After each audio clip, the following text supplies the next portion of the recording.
Brothers sisters అందరికీ praise the lord. దేవుడు ఇచ్చిన ఈ అవకాశం బట్టి దేవునికి వందనాలు. కూడి వచ్చిన మీరందరికీ నా హృదయపూర్వక వందనాలు. ఈ సాయంకాలం మనకు ఇచ్చిన ఈ ఆరాధన బట్టి దేవునికి వందనాలు. స్తోత్రంలో మనందరి దేవుడు కృపలో భద్రపరచడానికి దేవునికి వందనాలు. ఈ రోజు స్టార్టింగ్ ప్రార్థన మన స్వప్న సిస్టర్ గారు చేస్తారు. Praise the lord sister. Praise lord sister. ప్రార్థన చేస్తాము.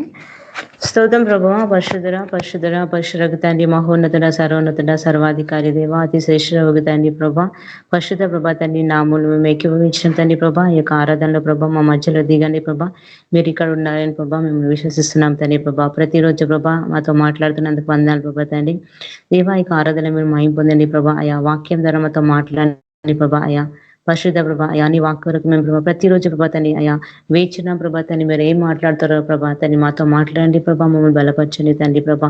మీ వాక్య ప్రభా మమ్మల్ని బలపరుస్తుంది ప్రభా, మీలో మమ్మల్ని స్థిరపరుస్తుంది ప్రభా.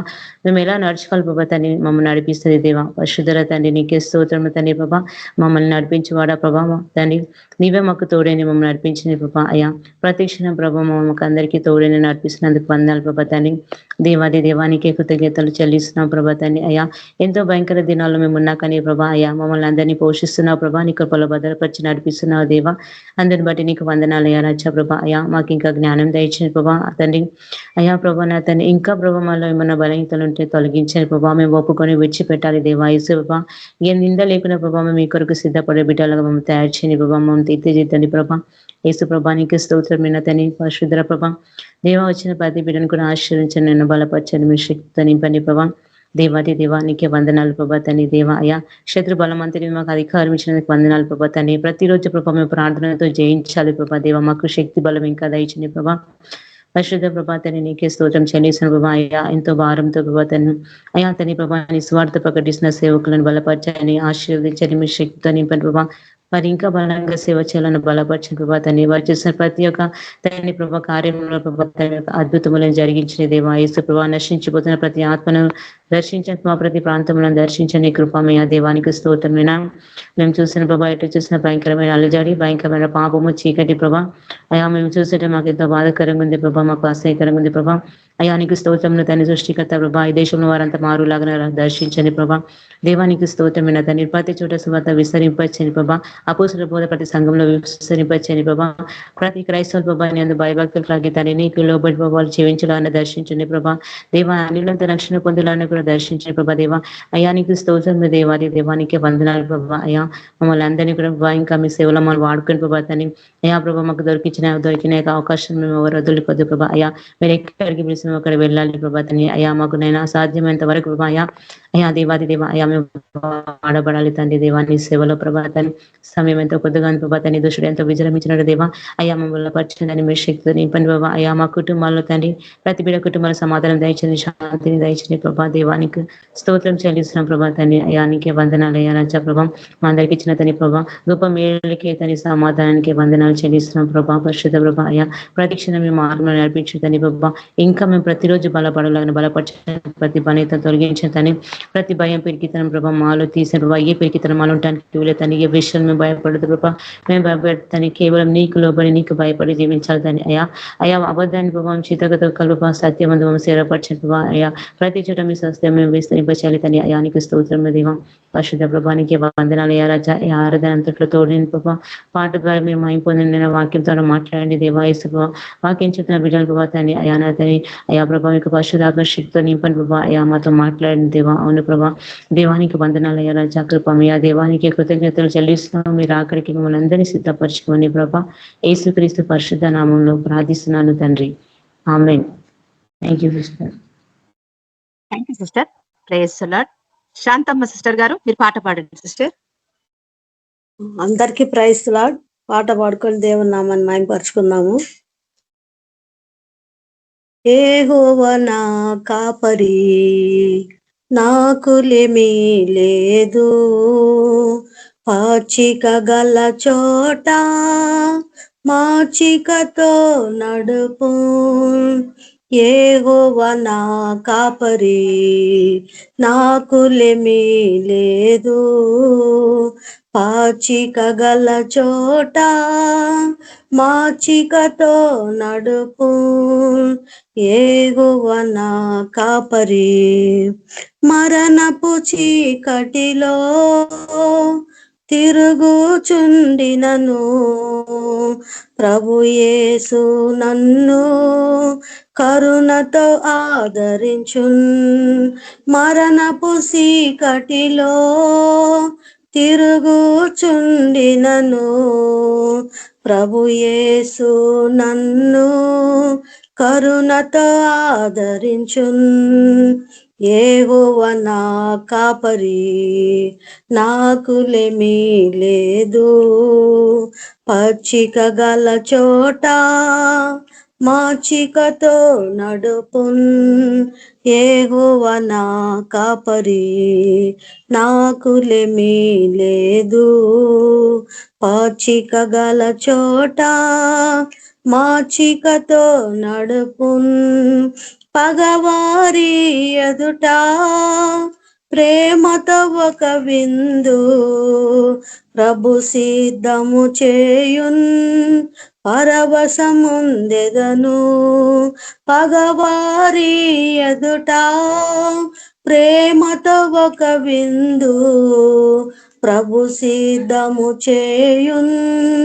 పరవశముందెదను యెహోవా నా కాపరి, నాకులేమీ లేదు.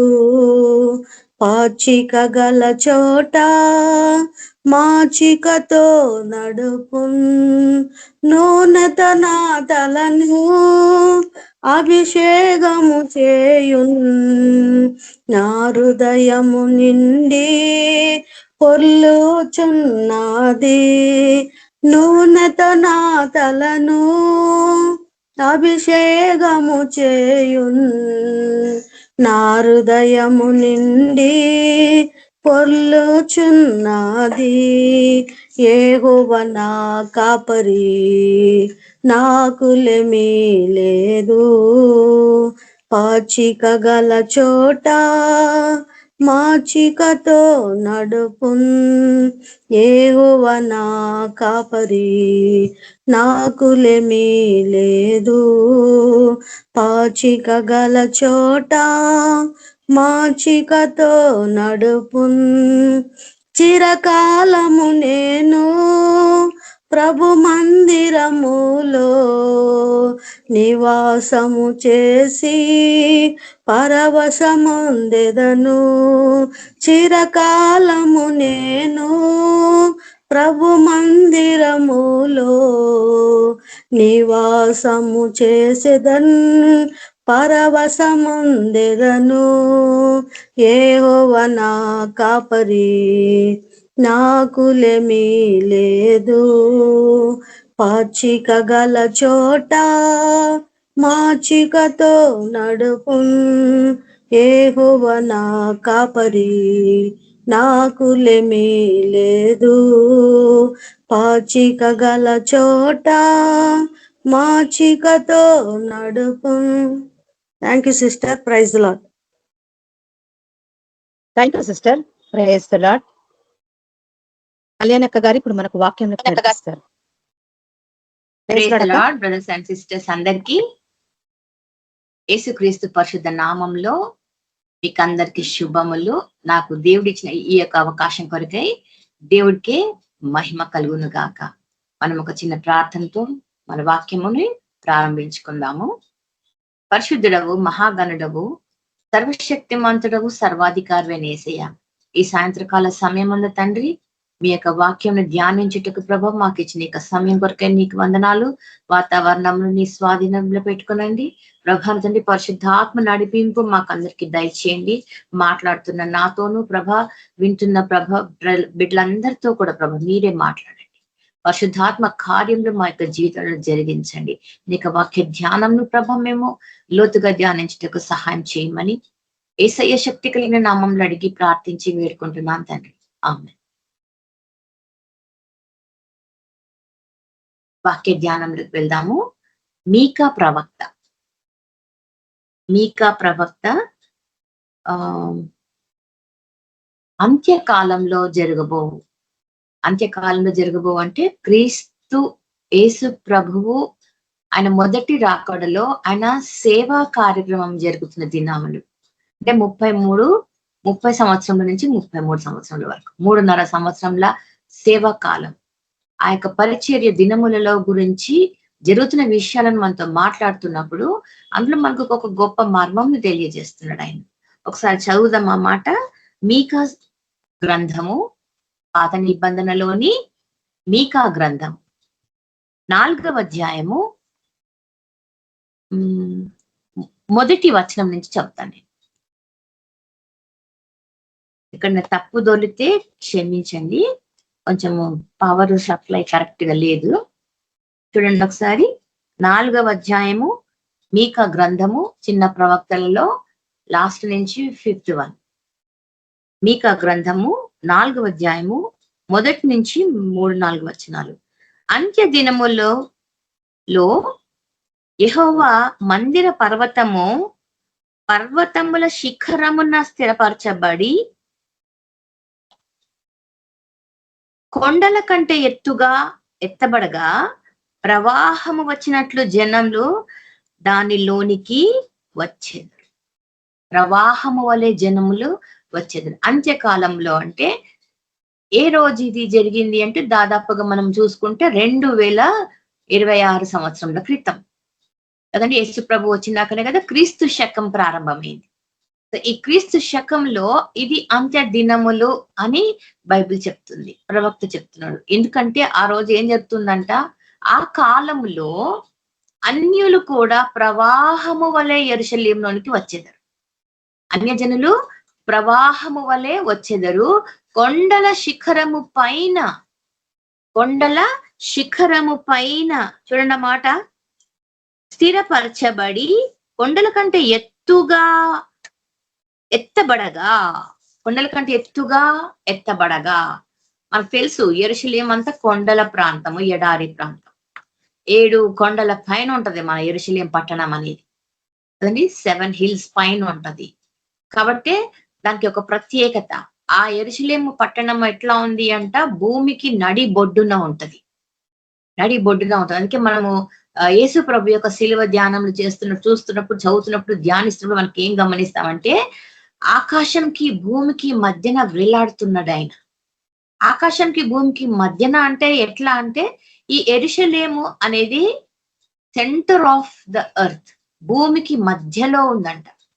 అది కొండల పైన కట్టబడిన పట్టణము. ఆ కొండల పైననే గోల్గోతా కొండ, ఆ కొండ పైనే సిలువ కదండి. దానిపైన యేసుక్రీస్తు వేలాడటం. ఆకాశానికి భూమికి మధ్యన దాదాపుగా అంటే భూమి పైన యేసు ప్రభు యొక్క సిలువ వేలాడుతూ ఉంటే ఆయన దాని మీద తన బలియాగమును సమర్పించుకున్నాడు. అలాంటి పర్వతము, ఎత్తైన కొండల శిఖరము పైకి ఎత్తబడిన ఆ పట్టణం కంట అన్యులు ప్రవాహము వలె వచ్చేది. అన్య జనులు ప్రవాహం లాగా రావాలి అంటే దానికి మార్గము స్థిరపరచబడాలి. మనం యెరూషలేముకి పోవాలంటే దగ్గర 1,50,000-2 లక్షలు చేతులు పెట్టుకొని పోవాలి. మరి అన్యులందరూ పోవాలి అంటే ఎందుకు పోవాలి వాళ్ళు? అక్కడ ఏంటి దాని ప్రత్యేకత? యెరూషలేము యొక్క ప్రత్యేకత ఏంటి అంటే, మీకా ప్రవక్త చెప్తున్న మాటలు చూడండి. ఇక్కడ చూడండి మాట, దానిలోనికి వచ్చేద్దరు కాబట్టి ఆ కాలమున, ఏ కాలం అంట,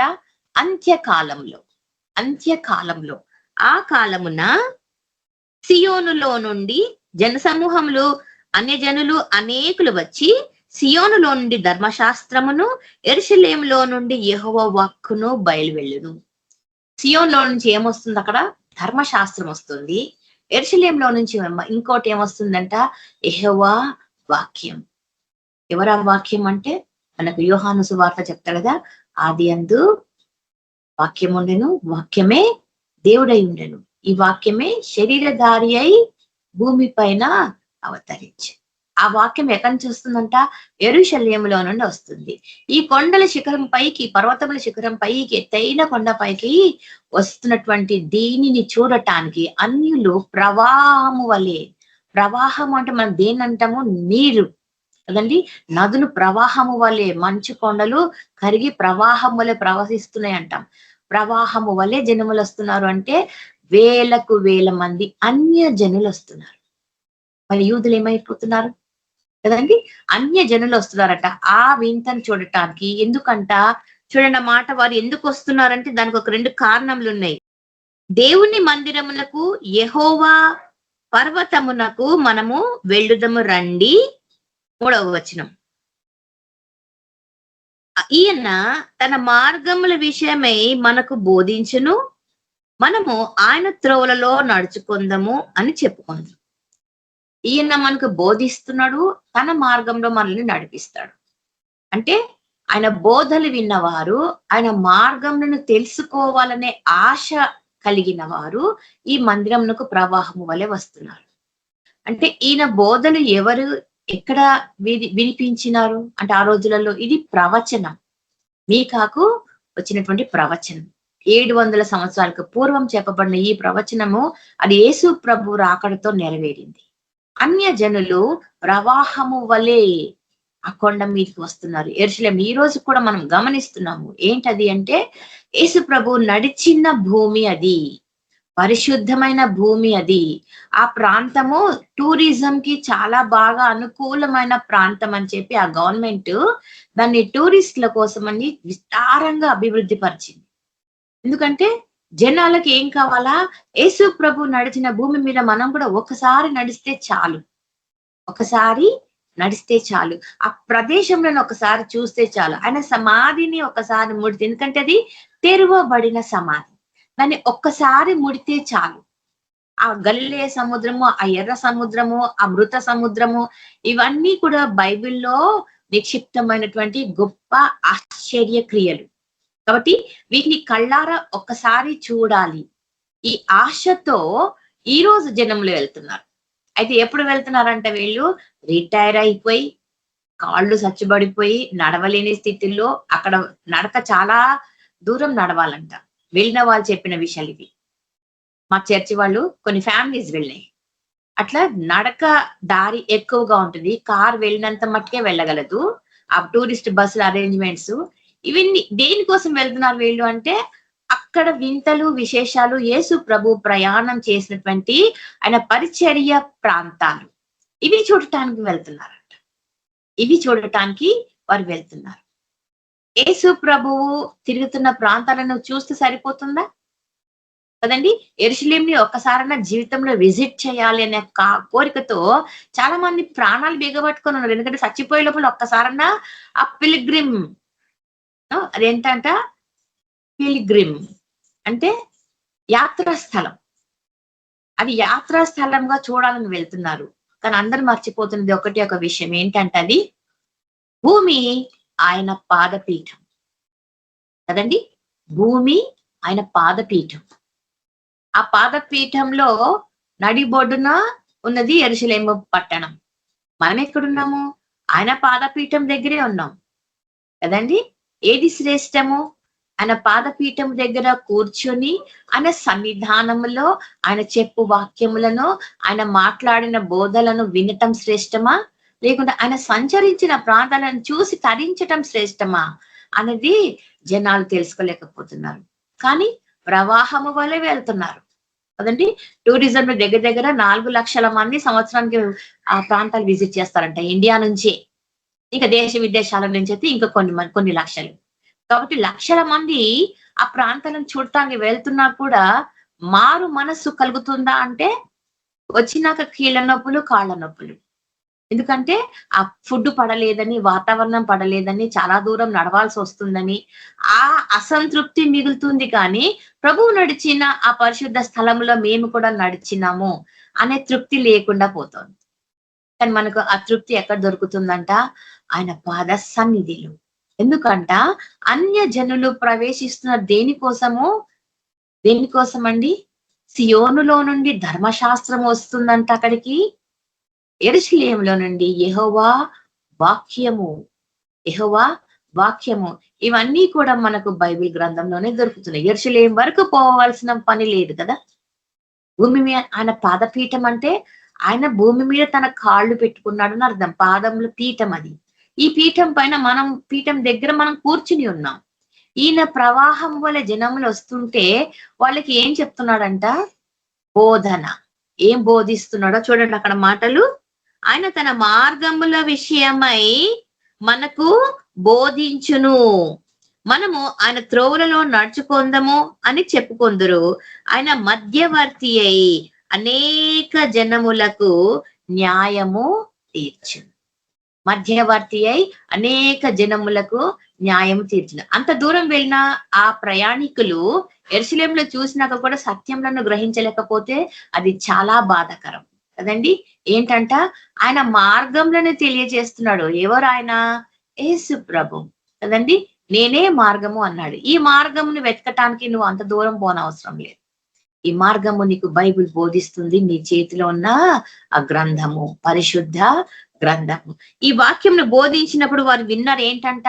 ఆయన మార్గములను బోధిస్తున్నాడు. అంటే ఈ ప్రవచన ఎప్పుడు నెరవేరింది? యేసు ప్రభు కాలంలో నెరవేరింది కదండి.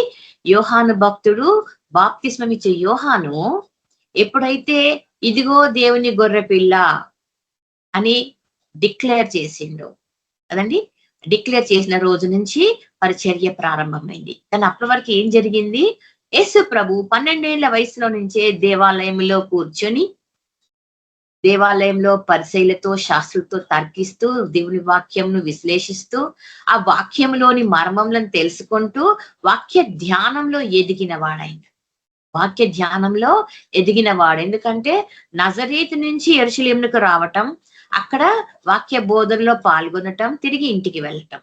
అలాగే ప్రతి సంవత్సరం జరిగే ఆ పస్కా బలియాగంలో, ఆ పస్కా పండుగలో ఆయన పాల్గొనటం, మళ్ళీ తిరిగి ఇంటికి వెళ్ళటం. కాబట్టి నజరేతు నుంచి ఆయన వస్తూ పోతూ ఉన్నాడు. నజరేతులో నుంచి వస్తూ పోతున్నాడు అంటే వాక్యములో, బోధనలో ఆయన విశేష జ్ఞానంను కలిగిన వాడు. ఎందుకంటే ఆయననే వాక్యం. ఆ శాస్త్రులు పరిశీలకు ఏం తెలుసో, ఎంత తెలుసో ఆయన గ్రహించగలిగిన వాడు. ఎందుకంటే హృదయాలను పరిశోధించే దేవుడు. కాబట్టే శాస్త్రులను పరిశీలను ఆయన గద్దించిండు. ఎందుకంటే 12 ఏళ్ల ప్రాయం నుంచి వారిని ఎదిగిన వాడు కనుక. అలాగే 12 ఏళ్ల ప్రాయం నుంచి ఆయనను కూడా వారు ఎరిగిన వారే. కానీ లేఖనంలో ఈయన గురించి చెప్పబడిందని వారికి కన్నులు తెరవబడలేదు. వారి కన్నులకు గోచరం కాలేదు, హృదయానికి గోచరించలేదంట. ఎందుకంటే వారు కేవలము పుస్తకాలతోనే సరిపెట్టుకున్నారు వాళ్ళ జ్ఞానంని. కానీ ప్రభు అట్లా కాదు కదా. ఆయననే జ్ఞాని కాబట్టి, జ్ఞానముని ఇచ్చేవాడు ఆయననే కాబట్టి, వాక్యమే ఆయన అయి ఉన్నాడు కాబట్టి ఆ వాక్యం విషయంలో ప్రభువు వారితో తర్కించుచు, దేవుని వాక్యంలో వారిని ప్రశ్నించుచు మనము అది చూస్తాం అనమాట. 12 ఏళ్ల వయసు నుంచి కూడా వారితో ప్రశ్నిస్తున్నాడు. అంటే ఈయనకి ఇంత శక్తి ఎక్కడి నుంచి వచ్చిందని. ఎందుకంటే ఆయననే వాక్యం. అంటే బోధనలు విన్న వారందరూ అంట అంత్యకాలంలో ప్రవాహము వలె ఆయన యుద్ధకు వస్తారు. దీనికంట ఆయన మార్గమును బోధించువాడు, మార్గమును బోధించువాడు, న్యాయమును తీర్చువాడంట. న్యాయమును యెహోవా పర్వతమునకు మనము వెళ్ళుదము రండి, ఆయన తన మార్గముల విషయమై మనకు బోధించును, మనము ఆయన త్రోవలలో నడుచుకొందము అని చెప్పుకుందరు. ఆయన మధ్యవర్తి అయి అనేక జనములకు న్యాయం తీర్చును, దూరంలో నివసించు బలము గల అన్య జనులకు తీర్పు తీర్చును. ఏం జరుగుతుందంట? ఆయన బోధలు విన్నాక, ఆయన నీతి న్యాయంలో కూర్చున్నటువంటి సమాచారం తెలుసుకున్నాక, ఆయన మార్గములలో నడవటానికి ఇష్టపడిన వారందరికీ ఏం జరుగుతుందంట అంటే మారు మనస్సు కలుగుతుంది. మీకా ప్రవక్త దగ్గర 700 సంవత్సరాలకు పూర్వమే చెప్పిన ఈ మాట. ఇది 2000 సంవత్సరాల క్రితము యేసుక్రీస్తు ప్రభువు భూమి మీద సంచరించిన కాలంలో ఆయన సేవ పరిచర్య దినములు జరిగిన కార్యం ఇది. ప్రవాహం వల్ల జనాలు వస్తున్నారు, ప్రవాహం వల్ల యేసు పాదముల చెంత కూర్చుంటున్నారు, బోధలను వింటున్నారు, ఆశ్చర్యపోతున్నారు. ఆయన వాక్య మర్మములను ఎంతగా ఎక్స్ప్లెయిన్ చేస్తున్నాడో, వివరిస్తున్నాడో ఆశ్చర్యపోతున్నారు. ఇందుకు ఎక్కడిది ఈ జ్ఞానము అని? పైనుంచి దిగి వచ్చిన జ్ఞానము ఆయనే కాబట్టి పైనుండి దిగి వచ్చిన జ్ఞానము ఆయనే. పరిశుద్ధాత్మ నడిపింపు చేత ఈ భూమి మీదకి దిగి వచ్చిన దేవుడు కాబట్టి ఆ పరమును విడిచి వచ్చినా కూడా పరమందలి జ్ఞానమును ఆయన విడిచిపెట్టలేదు. ఆ జ్ఞానము చేతనే బోధిస్తున్నాడు, నీతి న్యాయములు తీరుస్తున్నాడు, ప్రతి వారికి మార్గములను తెలియజేస్తున్నాడు, ప్రతి వారికి మార్గములను తెలియజేస్తున్నాడు. కాబట్టి అవి విన్న వారికి ఏం జరుగుతుంది అంట చూడండి. ఇది ఇప్పుడు ప్రతి ఒక్క విశ్వాసిలో జరగాలి. ఈరోజు చూడండి అన్నమాట. వారు తమ ఖడ్గములను నాగటి నక్కులుగాను తమ ఈటలను మత్సు కత్తులుగాను సాగగొట్టెదరు. జనము మీదికి జనము ఖడ్గము ఎత్తక యుందురు. యుద్ధము చేయ నేర్చుకొనుట జనులు ఇక మానివేతురు. యుద్ధములు చేయటం ఇంకా మానివేస్తారు. అంటే ఆయన వాక్యములు విన్నవారు, నీతి న్యాయములను తీర్చిన తర్వాత ఆయన మార్గంలో నడుచువారు ఈ విధమైన మార్పుతో ముందుకు వెళ్తున్నారు. ఇది ప్రవచనము. ఇది యేసుక్రీస్తు కాలంలో నెరవేరిన ప్రవచనం. అక్కడ ఏం జరగాలంట? యుద్ధములు మానివేస్తారు, నాగటి నక్కులుగా మార్చుకుంటారంట తమ కత్తులను. అంటే ఫైటింగ్ బదులు వ్యవసాయం, ఫైటింగ్ బదులు వ్యవసాయం. ఈ పంట భూమి మీద విస్తారమైన పంటను కోయటానికి సిద్ధపడుతున్నారు. ఎవరు వీరు? అన్యజనులు. అనేకులు, అందులో అన్యజనులు బలము కలిగిన వారు. బలము కలిగిన వారు. బలము అంటే శరీర దారుఢ్యం కాదు, 6 ప్యాక్ బాడీస్ కాదు, ఆత్మస్థైర్యం కలిగిన వారు, ప్రభు యందు నిరీక్షణ కలిగిన వారు, యేసు ప్రభువును నిజంగా ఒప్పుకొనిన వారు, యేసు ప్రభు యందే తమ మనుగడ అని ఎరిగిన వారు, యేసు క్రీస్తును కోసి సాక్ష్యమిచ్చుటకు హతసాక్షులుగా మారటానికి సిద్ధపడిన వారు. వీరు బలమైన వారు. ఈ బలమైన వారు అన్యజనులు. చూడండి, వారు తమ ఖడ్గములను నాగటి నక్కులుగా, వ్యవసాయానికి ఉపయోగించే పనిముట్లుగా మార్చుకుంటున్నారంట వాళ్ళ కత్తులను. అంటే యుద్ధము చేయటము, ప్రతీకారం తీర్చుకుంటాము, ఇవన్నీ వాళ్ళు మాని వేసినారంట. దాని అర్థం ఏంటంటే చాలా సాధువులుగా మారినారు, సాధువులుగా మారినారు. కనికరమునే కోరుతున్నాను కానీ నేను బలిని కోరను అంటాడు దేవుడు.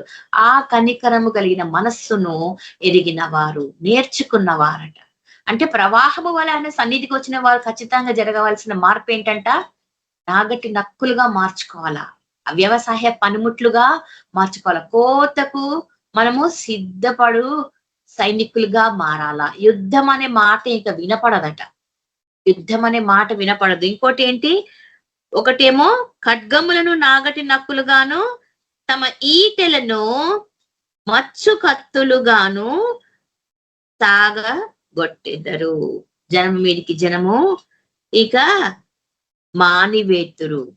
ఇది ఇంకా నెరవేరవలసి ఉన్న ప్రవచనం. అంటే ఒక ప్రవచనంలో సగ భాగం నెరవేరింది, ఇంకా సగము నెరవేరవలసి ఉన్నది. కారణం ఏంటి అంటే దీనికి సమయం ఉన్నది, దీనికి సమయం ఉంది. యేసుక్రీస్తు కాలంలో భయంకరమైన దుర్బోధలు చేస్తున్న శాస్త్రుల, పరిసయ్యుల జ్ఞానమును ప్రశ్నించిన దేవుడు తన సరి అయిన మార్గమును బోధిస్తున్నప్పుడు, జనములు సరి అయిన మార్గంలో నడుస్తున్నప్పుడు నీతి న్యాయములను తీర్పుస్తూ కదండి, తీర్పులు తీర్చుతూ ఆయన సాగుతూ తన సేవ పరిచయలో కొనసాగుతున్నప్పుడు జనములకు హృదయాంతరంగంలో మార్పులు జరిగినాయి. హృదయాంతరంగంలో మార్పు జరగనంత వరకు వారి పైన దేవుని కటాక్షము ఉండదు. దేవుడు వారి మొరను ఆలకించడు. ఇశ్రాయేలీల చరిత్ర మొత్తం మనం చూస్తున్నప్పుడు దానియేలు దగ్గర నుంచి ఇర్మియా ప్రవక్త, యెహెజ్కేలు ప్రవక్త, విలాప వాక్యములు, అన్ని ప్రవచనాలు ఒకటే చెప్తున్నాయి. ఏంటంట? యెరూషలేము వాసులు, యూదులు కఠినమైన మనస్సు కలిగిన వారు. వారు 3 విషయాలలో తప్పిపోతున్న వారట. ఇప్పుడు యెరూషలేము వాసులు, యూదులు అంటే మనం కాదనుకోవద్దు, అందులో మనం ఒక భాగం. ఎందుకంటే మనల్ని దత్తత తీసుకున్న దేవుడు, దత్తపుత్రాత్మను మనకి ఇచ్చిన దేవుడు, ఆయనని ఎరిగిన వారిని ఇశ్రాయేలులుగా మార్చిన దేవుడు కదండి. ఏ విధంగా అయితే యాకోబును ఇశ్రాయేలుగా మార్చినడో అనిలను కూడా ఇశ్రాయేలీలుగా మార్చిన దేవుడు. అందుకే మనం దత్తపుత్రాత్మను పొందిన వారం. కాబట్టి ఇది మనకు కూడా వర్తిస్తది. ఈ వాక్యం ఏంట వాక్యం అంటే మీకా ప్రవక్త చెప్తున్న ఒక మాట. అదే మీకా గ్రంథము 3వ అధ్యాయంలో చూడండి. అక్కడే ఉంటుంది 3వ అధ్యాయంలో 7వ వచనం, 8వ వచనం. నేనైతే యాకోబు సంతతి వారికి తమ దోషమును, ఇశ్రాయేలీలకు తమ పాపమును కనపరచుటకై. మీకా ప్రవక్త ఏం చెప్తున్నాడు? ఇశ్రాయేలీల దోషము, ఇశ్రాయేలీల దోషము, యాకోబు సంతతి వారి తమ దోషమును, ఇశ్రాయేలీలకు తమ పాపమును కనపరచుటకై యెహోవా ఆత్మ, యెహోవా ఆత్మ, చూడన్నమాట, ఆత్మావేశము చేత బలముతోనూ తీర్పు తీర్చుటకై ధైర్యముతోనూ నింపబడినవాడనై ఉన్నాను. ఇప్పుడు సేవకులు, విశ్వాసులు ఇప్పుడు ఎలా ఉండాలంట? యాకోబు సంతతికి తీర్పు తీర్చటానికి, ఇశ్రాయేలీయులకు వారి పాప దోష భారమును తెలియచేయటానికి ఈరోజు మనం నిలబడాల. సంఘంలో ఈరోజు ఏం జరుగుతుంది అంటే, ప్రతి ఒక్కరు కూడా తీపి స్వీట్ స్పీచెస్ అంటాం, మెసేజెస్ అంటాం, సర్మన్ అంటాం, స్వీట్ సర్మన్ అంటే తీయటి మాటలతో మభ్య పెడుతున్నారు. ఎంతసేపు మీ దశమ భాగంలు ఇవ్వండి, ఎంతసేపు చర్చికి రెగ్యులర్ గా రండి, టైంకి రండి, అంతే తప్ప అక్కడ ఏం జరుగుతుందంట? వారి పాప దోషమును తెలియచేయాలా. అటు తెలియజేసి ఎవరన్నా వింటారా అంటే వినరు. ఎందుకంటే ఈయన ఎప్పుడు నా గురించి, నన్ను దృష్టిలో పెట్టుకునే వాక్యంని బోధిస్తున్నాడు అనేటువంటి ఒక వంకర ఆలోచనలతోటి గుడికి పోవడమే మానేస్తారు. వీళ్ళు ఎక్కడ గుడికి మానేస్తారో, గుడిలో నంబర్ తగ్గిపోతుందో అని పాస్టర్ ఏం చేస్తాడంటే ఆ విషయాలు చెప్పడానికి కొంచెం వెనకాడతాడు. కొంతమంది ధైర్యం చేసి చెప్పేస్తారు. ఎందుకంటే దేనికి భయపడరు కదండి, దేనికి భయపడరు, దేవుడికి మాత్రమే భయపడాలి. ఈ దేహమును దాని ఆత్మతో కూడా లయపరచువానికి భయపడుడి, దాని ఆత్మతో కూడా లయపరచువాడికి భయపడండి, ఆయనకు మాత్రమే భయపడాలి. కాబట్టి యాజకులు గాని, విశ్వాసులు గాని, సేవకులు గాని, సువార్తికులు కానీ ఈరోజు చేయవలసిన పని ఏంటంట? స్వీట్ గా ఎంతసేపు మీరు అభివృద్ధి చెందుతారు, మీకు రోగములు నయమవుతాయి, మీరు అభివృద్ధి పొందినంతగా విస్తరించబడతారు. దేవుడు అబ్రహాము, ఇస్సాకు, యాకోబులకు ఇచ్చిన వాగ్దానము అది మన కోసమే, అది మీకోసమే, మీరు క్లెయిమ్ చేయండి, దాన్ని మీరు స్వీకరించండి అని చెప్తూ ఉంటారు. ఈలో బేసిక్ పునాది లేకుండా ఆ వాగ్దానం నువ్వు ఎలా పొందగలవు అది చెప్పరు కదండి. మనం అక్కడ ఎక్కడ జనాలను తప్పిస్తున్నారు బోధకులు అంటే, అబ్రహాము వాగ్దానం ఏంటి, అబ్రహాం వాగ్దానం ఏంటి, ఇస్సాకు యాకోబుల వాగ్దానం ఏంటి అనేది ముందు చెప్పాల వాళ్ళకి. అని చెప్పకుండా అబ్రహాం దేవుడవు, యాకోబు ఇస్సాకుల దేవుడవు అని చెప్తూ వారి వాగ్దానములు నా పట్ల నెరవేర్చు దేవా అంటే ఏంటి ఆ వాగ్దానము అంటే, ముగ్గురికి 3 రకములుగా ఒకటే వాగ్దానం 3 విధాలుగా నేర్పించింది ఇది కదండి. అబ్రహాం ఏంటంట? దేవుని స్నేహితుడు, ఒక ఫ్రెండ్ గా ఆయన ప్రామిస్ తీసుకున్నాడు. దేవుడు స్వయంగా వచ్చి అబ్రహాంతో మాట్లాడి వాగ్దానం చేసి నీ సంతానంను విస్తరింపజేస్తానన్నాడు. ఏమీ లేని వట్టి చేతులతో వచ్చిన అబ్రహాంను ద రిచెస్ట్ మ్యాన్, గొప్ప ధనవంతుడుగా మార్చిన దేవుడు. అబ్రహాం యుద్ధాలు కూడా చేసిండు కదండి. దేవుడికి తన కుమారుని బలియాగంగా అర్పించడానికి సంసిద్ధతగా వ్యక్తం చేసిండు, అది తన క్రియల రూపంలో చూపించిండు. మరి ఆ అబ్రహాము సంతానంగా మనము ఆ వాగ్దానం స్వతంత్రించుకుంటున్నాము అంటే ఆ సమర్పణ మనకుందా, ఇది సంఘంలో తెలియచేయాలి కదండి. కొన్ని సంఘాలలో మభ్యపెట్టి నిద్రపుచ్చుతున్నారు కాబట్టి ఇంకా జనములు, అన్యులు ప్రవాహము వలె యెరూషలేముకు అంటే యేసు ప్రభు సన్నిధికి, పరమ కానానికి చేరటానికి వెనుకాడుతున్నారు. కాబట్టి మీకా ప్రవక్త చెప్తున్న మాట ఏంటి? నేనైతే ఏమంటాడు ఆయన మాట? నేనైతే వారి పాపమును, వారి దోషమును తెలియజేస్తా. ఎట్లా అంటే యెహోవా ఆత్మావేశము చేత బలము కలిగి, ఆత్మావేశము చేత బలము కలిగి, చూడండి అన్నమాట, బలముతోనూ తీర్పు తీర్చు శక్తితోనూ ధైర్యముతోనూ నింపబడినవాడనై ఉండును. ధైర్యముతో దేవుని తీర్పులని తెలియచేయాలా, వారి పాపమును, దోషమును తెలియచేయాలా, తర్వాత ఆయన మార్గములను బోధనలను అది అంత్యకాలంలో జరుగుతున్నాయి కాబట్టి ముందుగా వారిని ప్రిపేర్ చేయాలా. ఫస్ట్ మనస్సుని సంసిద్ధపరచాలా. నీ పాపంను నీ దోషంను చెప్పకుండా దేవుడు గొప్పవాడు, ప్రేమిస్తాడు, అందరినీ ప్రేమిస్తాడు అని ఎవరిని కాదనడు అని చెప్తే అందరూ దేవుడు నిజంగా ప్రేమిస్తేస్తాడు. ఎట్లా ప్రేమిస్తాడు అంటే ముందు మన పాపములను మనం ఒప్పుకొని మన హృదయంను శుద్ధి చేసుకొని ఆయన సన్నిధిలో విరిగి నలిగిన హృదయముతో నిలబడాలి.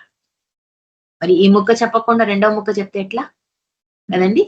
ఒక వస్త్రం ఇచ్చి రెండవ వస్త్రం ఇవ్వకుండా కూర్చోబెట్టినట్టు ఉంటది. ఇది అన్యాయం కదా.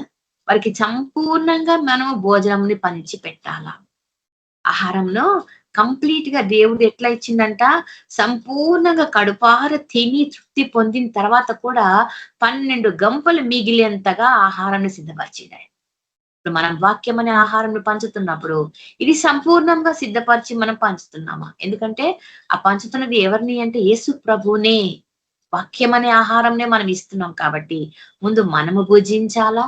మనము కడుపార తిని తృప్తి పొందిన తర్వాత ఎదుటి వ్యక్తికి మనము ఈ వాక్యాహారము అనుదిన మన్నా ఆహారంని పంచాలా. అది ఫలిస్తుంది.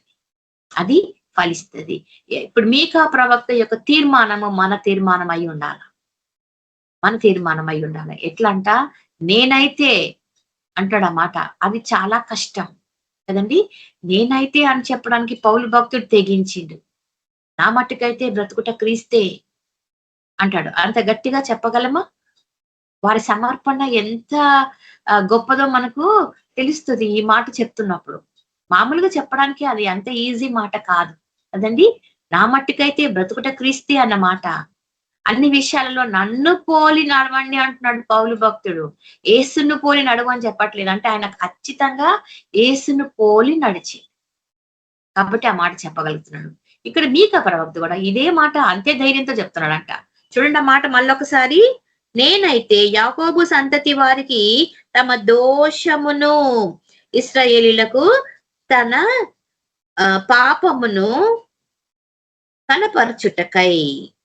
మీ దోషం ఏంటో మీ పాపం ఏంటో కనబరచడానికి మనకు ఒక ప్రవక్త కావాలి, ఒక సువార్థికుడు కావాలి, ఒక బోధకుడు కావాలి. నువ్వు తప్పు చేస్తున్నావు అని చాలాసార్లు తల్లిదండ్రులు చెప్పం పిల్లలకు కదండి. ఎందుకంటే పుత్ర వాత్సల్యం అంటాం, బిడ్డల పైన మన ప్రేమ. దాంతో చెడు చెప్తే, కోప్పడితే, వాడిని సరి చేస్తే వాడు ఎక్కడ బాధపడతాడు కదండి. సున్నితంగా పెంచుకోవటానికి ఇష్టపడతాం. కొంచెం కఠినమైన మాటలు చెప్తే వాడు అలిగి వెళ్ళిపోతాడేమో అనే భయం. ఈ రోజుల్లో అయితే వీడు ఎక్కడ సూసైడ్ చేసుకోవడానికి పరుగులు తీసాడు రోడ్డు మీద ఇంకొక భయం. ఈ భయాలతో ఏం చేస్తున్నామంట, సరి అయిన బోధ చెప్పలేక వెనకాడుతున్నాం. ఇది మన బిడ్డల విషయమే కాదు, ప్రతి విశ్వాసి విషయంలో. సంఘంలో యాజకుడు చేస్తున్నటువంటి కొన్ని చిన్న చిన్న తప్పులు ఇవి. కొన్ని సంఘాల్లో చాలా ఖచ్చితంగా మనకు హెబ్రోను వర్తమానాలు వింటుంటే మనకు అర్థమవుతుంది. భక్త సింగ్ బ్రదర్ ఎంత ఖచ్చితంగా చెప్తాడంటే ఆయనకు మొహమాటం లేకుండా, మీకా ప్రవక్త లాగా ధైర్యముతో, యెహోవా ఆత్మావేశం అంటే ఆత్మపూర్ణుడై బోధిస్తే, పాపములను దోషములను తెలియచేస్తే ఖచ్చితంగా స్వీకరిస్తాడు.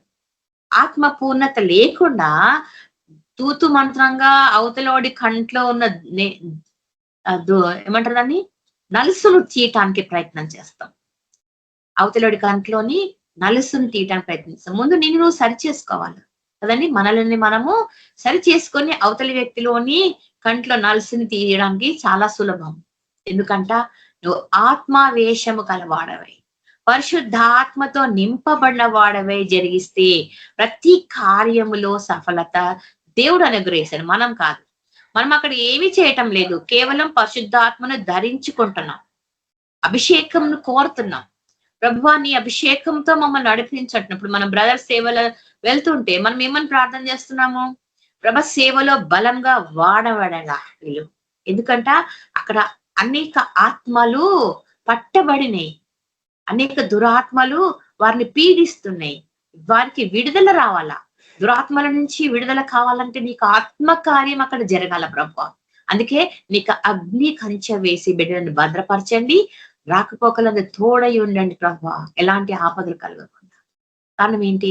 పరిశుద్ధాత్మ దేవుడు చేసే కార్యాలు, అద్భుతములు కదండి. ఎంత అపాయంలో వచ్చినా అవి లాస్ట్ మినిట్ లో కొట్టి వేస్తాడు దేవుడు. కొన్నిసార్లు మనకు ముందుగానే చూపిస్తాడు దేవుడు, అపాయం రాబోతుందని హెచ్చరిస్తాడు. ఇది ఎప్పుడు జరుగుతుంది? పరిశుద్ధాత్మావేశంతో చేసిన ప్రార్థనతోనే కదండి. మనము గ్రూప్ గా చేసుకున్నా, సొంత ప్రార్థనలో చేసుకున్నా, ప్రతి ప్రార్థన ఆలకించే దేవుడు ఆయన. మీకా ప్రవక్త అందుకే ఇంత ధైర్యంగా చెప్తున్న మాట ఏంటంట, వారి పాపములను, వారి దోషములను వారికి కనబరుస్తున్నా నేను. ఎలాగూ అంటే యెహోవా ఆత్మ చేత, ఆమె ఆత్మ ఆవేశించినప్పుడు, ఆత్మావేశము చేత నేను బలముతోను, తీర్పు తీర్చ శక్తితోను, ధైర్యంతోను నింపబడి. పిరికితనం ఉండదన్నమాట. ఎందుకంటే దత్తపుత్రులం కాబట్టి దేవుడు మనల్ని అడాప్ట్ చేసుకున్నాడు, దత్తత తీసుకున్నాడు మనల్ని. మనకున్న ధైర్యం ఏంటంట, యెరూషలేములో యూదులతో పాటు నేను కూడా దేవుని బిడ్డనే, నేను కూడా దేవుడు నన్ను అభిషేకించింది, దేవుడు వాడుకుంటున్నాడు దేవుడు. కాబట్టి ఆయన వాక్యం వెదజల్లే హక్కును నాకు ఇచ్చిండు దేవుడు. నేను హక్కును పొందుకోలే, ఆయన నాకు ఇచ్చిండు, అది వాడుకుంటున్నా. ఆయన ఇచ్చిన ఆధిక్యతను వాడుకుంటున్నా. ఇదంతా ఆయన మహిమ కార్యమే, నా సొంతం అంటూ ఏమీ లేదు. మనం చూస్తాం కదా, అపోస్తులందరూ కూడా పామరులు, చేపలు పట్టేవారు, జాలర్లు, సుంకము కలెక్ట్ చేసుకునేవారు, అందరూ పెద్దగా చదువుకోని వారు. దేవుని యొద్ద, ఆయన పాదముల యొద్ద విన్న బోధలే, ఆయన ప్రత్యక్షంగా సేవలో చూసిన వారే, ఆ మహిమను కనుగొన్న వారే, పునరుత్థానం తర్వాత లేపబడిన మృత్యుంజయుడై మరణంని గెలిచి లేచిన దేవుడు కళ్ళారా చూసిన వారు కదండి. 40 రోజులు దేవుడు, 50 రోజులు పెంతెకొస్తు దినం వరకు వారికి కనిపించింది. ఆ తర్వాతనే ఆరోహణమై తన ఆత్మను, ఏలియా ఏ విధంగానైతే వెళ్ళిపోతూ తన దుప్పటిని ఎలీషాకు ఇచ్చినప్పుడు రెండంతలా ఆత్మను పొందుకున్నాడో, యేసయ్య కూడా ఆరోహణుడైనప్పుడు, పునరుద్ధారణైన తర్వాత ఆరోహణం వరకు ఆగమన్నాడు ఆయన. ఎందుకంటే ఆత్మ అభిషేకము జరగాల. ఆ తర్వాతనే మనం చూస్తాం కదా, అపోస్తలులు చాలా విరివిగా సేవ గంభీరంగా జరిగించిండ్రు. తర్వాత భూలోకంలో తల్లక్రిందులు చేసేవారు వీరే అని ఒక పేరు తెచ్చుకున్నారు. అంటే వీళ్ళని చూస్తే భయపడిపోయేవాడు అనమాట. అమ్మో, మా ప్రాంతానికి వచ్చాడు, వీళ్ళు భూలోకాన్నే తల్లక్రిందులు చేస్తున్నారు. ఇది ఎప్పుడు జరిగింది? ఆత్మావేశము జరిగిన తర్వాతనే, ఆ బలము పొందిన తర్వాతనే కార్యములు జరిగినాయి. మీకా ప్రవక్త చెప్తున్నటువంటి ఈ మాటలను మనం జ్ఞాపకం చేసుకుంటే, ఎందుకు అందరూ ఆ యెరూషలేమునకు, ఆ ప్రభు సన్నిధికి, ఆ పరమకాణానికి చేరటానికి వెనుకడుగు వేస్తున్నారు? ప్రవాహము వలె రావాలి కదా. 2000 సంవత్సరాల నుంచి వాక్యం బోధించబడుతుంటే కదండి, 2000 సంవత్సరం నుంచి వాక్యం బోధించబడుతుంది. అందులో మనకు కొంత సమస్య ఏంటి? వాక్యము అందరి చేతుల్లో లేదు. అప్పుడు వ్రాత ప్రతులు అంటాం కదా, హ్యాండ్ బిల్స్ అంటే చేతి పత్రికలు. బైబిల్ని చేతితో రాసినవి చాలా లిమిటెడ్ గా ఉంటాయి కాబట్టి అందరికీ అందుబాటులో లేకుండే. కానీ ఈ లాస్ట్ 300-400 ఇయర్స్ నుంచి, 2200 దగ్గర 1500-1600 నుంచి బైబిల్స్ చేతిలోకి వస్తున్నాయి. ప్రింటెడ్ బైబిల్ స్టార్ట్ అయిన తర్వాత సేవ విస్తరించబడింది. కానీ అంతకు ముందే అపోస్తలులు, మీరు యూదయ, సమరయ, భూదిగంతముల వరకు వెళ్ళండి అంటే వెళ్ళిపోయినారు వాళ్ళు. వారి నోరే బైబిల్, వారి ప్రవర్తనే ప్రత్యక్షత కదండి. వారిని చూస్తే బైబిల్ చదివేసినట్టే అన్నమాట. అంత పరిశుద్ధతతో యేసు ప్రభువును చూపించగలిగినారు. యేసు ప్రభువుని చూసిన వారు అనేకులు మారు మనసు పొందినారు. అందుకే ప్రపంచం అంతటా క్రైస్తవులు ఉన్నారు ఈ రోజు. కానీ ఇంకా మారవలసిన వాళ్ళు చాలా మంది ఉన్నారని దేవుడు ఆ 2026 సంవత్సరం ముందే చెప్పిండు కదండి. కోత విస్తారముగా ఉన్నది, పైరు తెల్లబారింది. తెల్లబారడం అంటే కోతకు రెడీగా ఉంది పంట. కానీ పనివారు తక్కువైపోయినారు. మీకు అలాంటి ప్రవక్తలు ఈరోజు మనకు కావాలి. మీకు అలాంటి యాజకులు మనకు కావాలి. మీకు అలాంటి నాయకులు మనకు కావాలి. ఎవరు వీళ్ళు?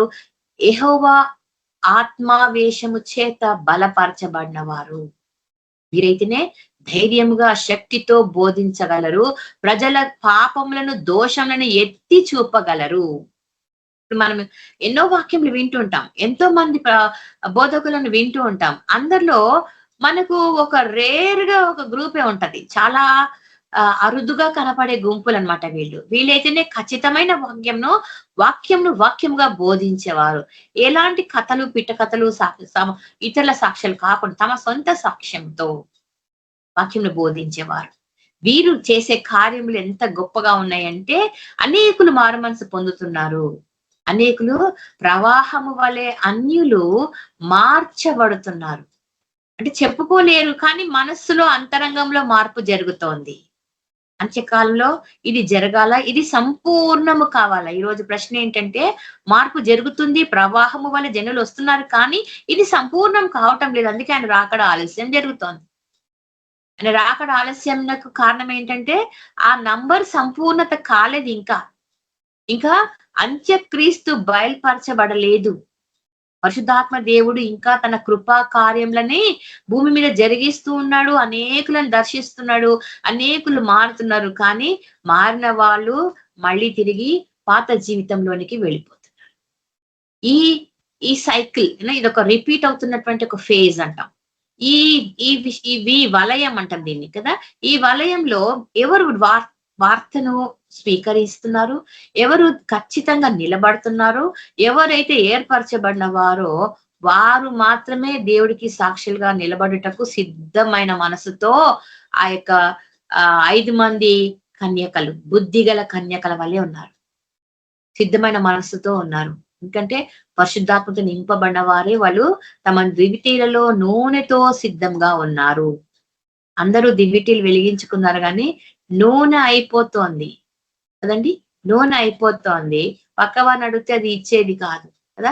పరిశుద్ధాత్మ దేవుడి వరం అనేది ఎవరికి వాళ్ళు ఆవేశముతో ఆత్మ సమర్పణతో పొందుకోవాల్సిందే.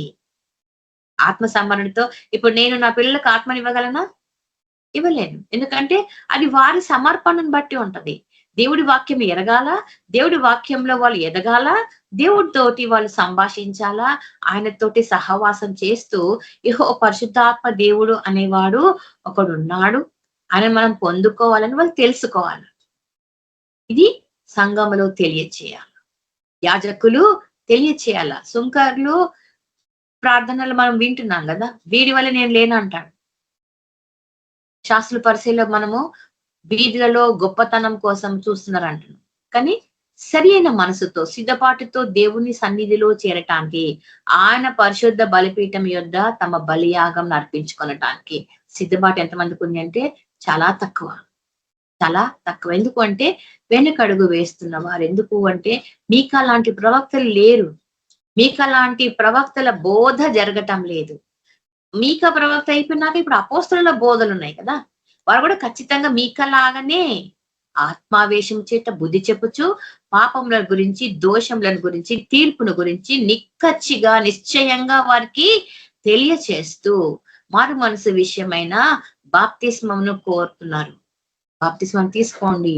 యోహాను బాప్తిస్మ యోహాను సర్ప సంతానం మీకు ఎవరు చెప్పారు? ఉగ్రతను తప్పించుకోవడానికి అంటే అదే పరిశుద్ధాత్మ నడిపింది. ఉగ్రత నుండి తప్పించబడాలి అంటే ఆత్మ పూర్ణులై ఉండాలి. మీకా ప్రవక్త చెప్పిన మాటలే. ఆయన ఈ వాక్యం చెప్తున్నప్పుడు 4వ అధ్యాయంలో మొదటి వచనం నుంచి ఇదే వచనములు, ఇదే మాటలు మనకు యెషయా ప్రవక్త కూడా చెప్తున్నారు. ప్రవాహము వల్లే అన్యులు వస్తారంట 2వ అధ్యాయంలో. యెషయా గ్రంథము 2వ అధ్యాయము 1 నుంచి 7 వచనంలో 8 వచనం చదవండి మీరు. ఇప్పుడు మనకు సమయం సరిపోదు కాబట్టి నేను చదవటం లేదు. సేమ్ ఇదే మాట ఒక ప్రవక్తకి ఇచ్చినటువంటి ఏమంటారు ప్రవచన, ఇంకొక ప్రవక్త కూడా అదే ప్రవచనం. అంత్య దినములలో ఇప్పుడు యేసు ప్రభు కాలము 2000 సంవత్సరం నుంచి 2026 ఇయర్స్ అయింది. అప్పటి నుంచి జరుగుతున్నది ఇది కదా. ఆయన బోధలు విన్నారు, జనములు వస్తున్నారు, తండములుగా ఆయనని ఆశ్రయిస్తున్నారు, నీతి మార్గంలో నడవాలని ఇష్టపడుతున్నారు. ఈ లోక రీతిగా యెరూషలేమును దర్శించుకోవాలి కాదు, పరలోకంలో కూడా మనం యెరూషలేమును దర్శించాలా. ఇది మన ఆసక్తి అయి ఉండాల. ఈ లోకం మీద యెరూషలేమును మనం చూడకపోయినా నష్టం లేదు, ఆయన నడిచిన ప్రాంతంలో, ఆయన తిరిగిన ప్రదేశములో, ఆయన మరణించినటువంటి సమాధి, తెరవబడిన రాయి, అవన్నీ చూడటానికి ఆసక్తి చూపిస్తున్నాం. కానీ తెరవబడిన సమాధి నీకు ఏం నేర్పిస్తుందో తెలుసుకోవాలా. ఆయన లేచి ఉన్నాడు కదండి. ఎందుకంటే జనములని తప్పు త్రోవలోకి నడిపించే అబద్ధ ప్రవక్తికులు వేషధారణ కదండి, గొర్రె చర్మం ధరించుకున్నవారు చాలా మంది ఉన్నారు. చాలా మంది చాలా రకాలుగా మనల్ని ఏమంటారు, పక్కదారి పట్టించేవారు ఉన్నారంట. చూడండి అన్నమాట. యెషయా ప్రవక్త 3 హెచ్చరికలు చేస్తున్నాడు. ఎవరిని చూడండి, యెషయా హెచ్చరిక చేస్తున్నాడు. యెషయా గ్రంథము 2వ అధ్యాయము 5, 6, 7 వచనాల్లో, దేవుడంటే తెలియని ప్రజలు,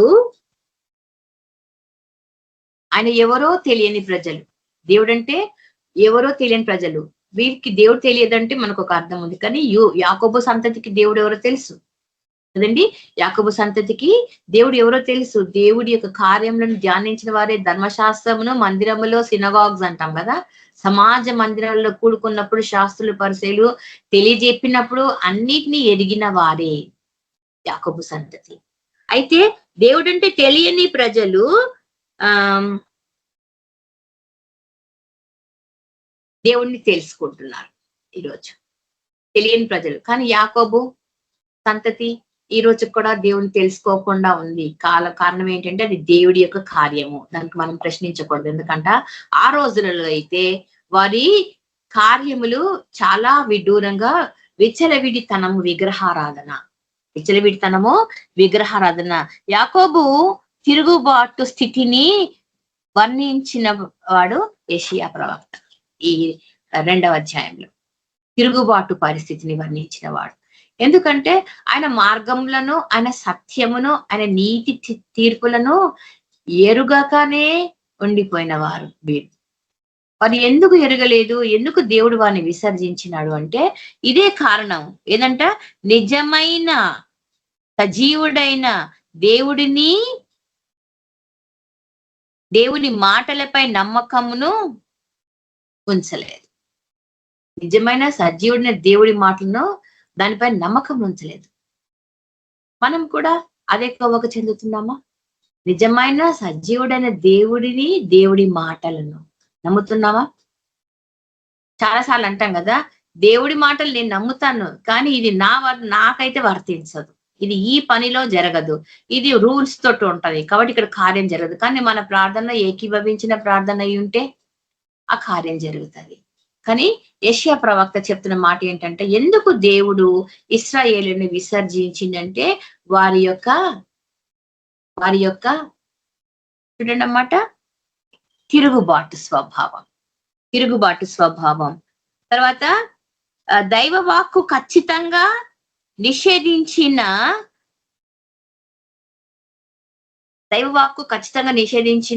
ఒక కార్యం అంటే ఏంటది, మంత్ర విద్యలు.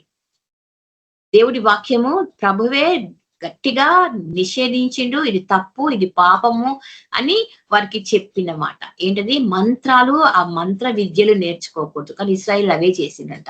మనకి ఇది ఎక్కడ చూస్తాం ఈ మాట అంటే, ద్వితీయోపదేశ కాండము 18వ అధ్యాయంలో, 9 నుంచి 13 వచనాల్లో చూస్తాం.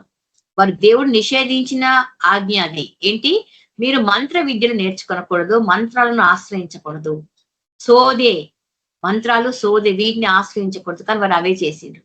దేవుడి ఉగ్రతకు కారణం అది. రెండవది, ఒకటేమో తిరుగుబాటు స్వభావము, 2 దేవుడు వద్దు అని చెప్పిన నిజమైన దేవుడిని, జీవం గల దేవుడిని వారు వ్యతిరేకించి తిరగబడిండ్రు.